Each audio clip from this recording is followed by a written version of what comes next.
بسم اللہ الرحمن الرحیم۔ السلام علیکم ورحمۃ اللہ وبرکاتہ۔ اسلام زندہ باد آمین کے پیارے بہن بھائیوں، افطاری میں 10 بار پڑھ لیں مشکل سے مشکل حاجت پوری۔ یہ عمل بہت ہی کم لوگ جانتے ہیں۔ آپ کی پریشانی اور مشکل کو حل کرنے کے لیے میں آپ کو ایسا وظیفہ بتا رہی ہوں جو آپ نے افطاری کے بعد کرنا ہے۔ کرنا آپ نے یہ ہے کہ افطاری کے بعد یعنی نماز مغرب کے بعد 10 بار سورۃ فاتحہ، 10 بار سورۃ اخلاص اور اول آخر 3 بار درود شریف پڑھ کر اپنی حاجت کو اللہ کے سامنے پیش کریں۔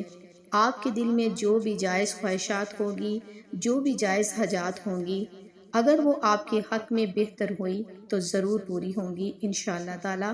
تو میرے پیارے بہن بھائیوں، رمضان المبارک کا یہ آخری عشرہ چل رہا ہے۔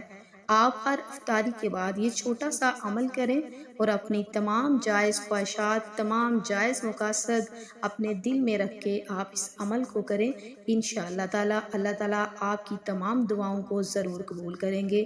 آپ کا کوئی بھی مقصد ہوگا وہ ضرور پورا ہوگا۔ تو میرے پیارے بہن بھائیوں، آپ اس عمل کو لازمی کریں۔ ویڈیو اچھی لگے تو اس کو لائک کریں، چینل کو سبسکرائب کریں اور صدقہ جاریہ کی نیت سے دوسروں کے ساتھ شیئر کریں۔ اچھی بات دوسروں کے ساتھ شیئر کرنا صدقہ جاریہ ہے۔ اللہ تعالیٰ ہم سب کا حامی و ناصر ہو۔ انشاءاللہ پھر ملیں گے کسی اور اچھے عمل یا وظیفے کے ساتھ۔ تب تک کے لیے اللہ حافظ۔